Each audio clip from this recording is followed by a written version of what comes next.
One of my biggest regrets is leveling up Aurora so high. I know that she's a great tank, and I know that she is loved by the community, but to me, in the last year, maybe 2 years, she's really felt like just a huge waste of resources. It seems like there are other tanks that do her job as well and better, and with the prevalence of high physical attacking teams like Zhu and Dante, just one unlucky shot and she is dead. It's like, that's it. Her mitigation is dodge, and it's just a chance. It's not a flat reduction like armor or magic defense.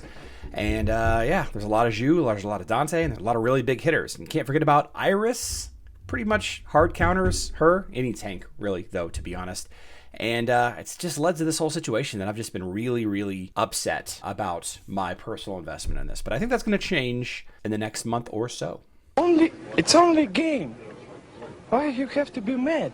What is up, heroes of Dominion? My name is Charlie. This is Hero War Central, and in today's video, I want to talk a little bit about Aurora and how I feel like she finally might be able to do enough damage, even though she's got such weak mitigation, to be viable again in the meta or what's popular or whatever.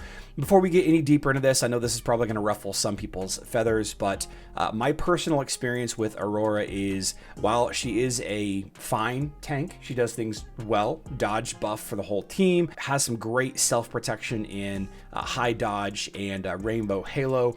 I have never really enjoyed her play or her aesthetic, and I just feel like every time I use her, I have the worst luck with dodges, and she just doesn't really tank very well for the team. The damage spikes are too high. I prefer a more consistent flat line of damage incoming and outgoing. And then, on the other side of things, for offensive tanks, I think that she's not as good as some of the other tanks that are in the game, but I think that's going to change with the addition of the rainbow halo reflecting damage that she dodges back, at least a portion, and the area of effect crystal that's going to be left behind from her ultimate. I'm not really sure how impactful 3 seconds is going to be, but it's going to be something, right? The higher dodge you have, the more magic damage you take in, the more rainbow halo is going to proc. Is it going to proc once additional, twice additional? Hard to say. And we don't really have the hard damage numbers for this either. The flash of light produced by the crystal of Celius leaves a resonant crystal behind. The crystal lasts for 3 seconds, and each time the rainbow halo explodes,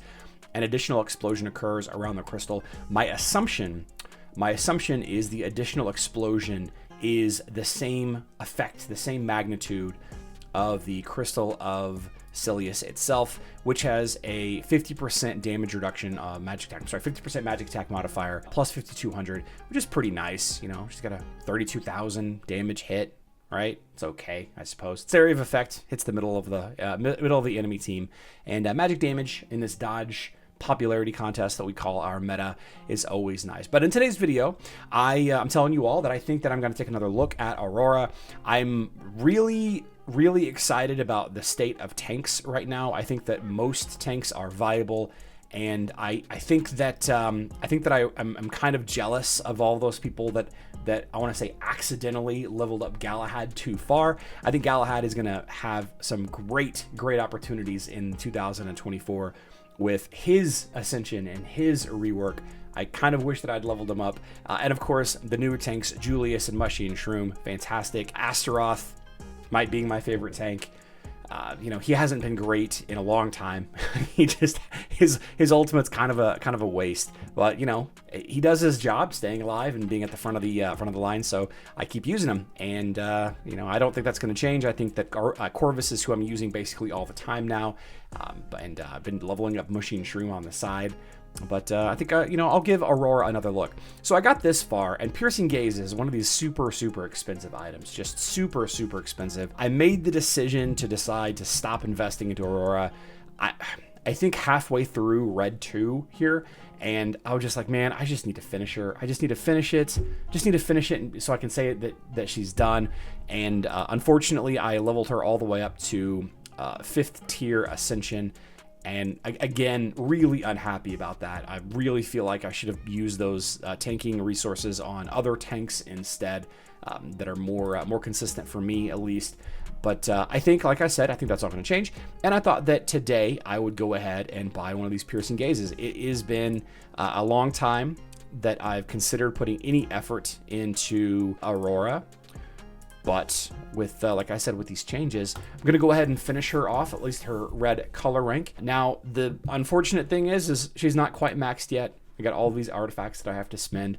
That's a lot of artifacts. A lot of artifacts to get from 100 to 130, and I think that they're necessary now. Unfortunately, I think that the people that are leveling up Dante and other heroes, they have the higher crit rate and the higher dodge rate. Now you have to increase your ring of strength in order to, avoid being critted more frequently. Now the extra 30 ranks of critical hit that you're gaining on your artifacts on Ishmael and Zhu and other critical hit heroes is a huge amount. I think it's like 57% more critical hit rate, which makes the baseline stats of the main stat of strength that much more important. And gaining my own 50 whatever percent of strength on my tanks to bring those dodges and crits back down into a manageable level, unfortunately is going to cost me a ton of artifacts. But that's the game. That's the name of the game, I suppose. Gotta stay relevant. The thing is like with Astaroth and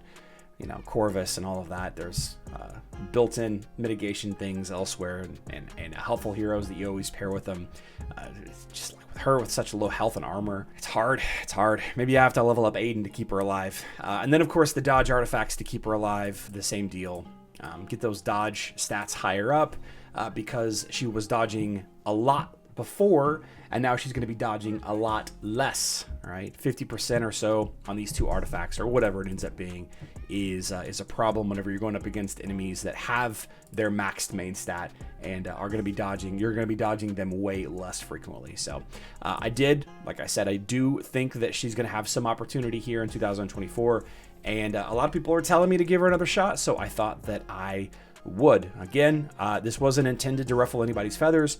Just my personal experience with Aurora is I'm just unlucky. I'm just really unlucky. And, until I get her artifacts leveled back up, and, I'm not a big whale spender. I do spend a little bit each month, but I don't really have any interest in maxing out a tank that I don't love. If I'm gonna use this tank in my rotation, I guess I'm gonna have to bite the bullet, I suppose. So don't forget, there is a live stream later on this evening at 7:30 p.m. Central Time. That is 1:30 a.m. UTC. We're gonna talk about today's Thunder Skins live stream that Daniel put on just a little bit ago, and some other stuff. Have a lot of fun with it, I guess. Hope to see all of you there. I love you all.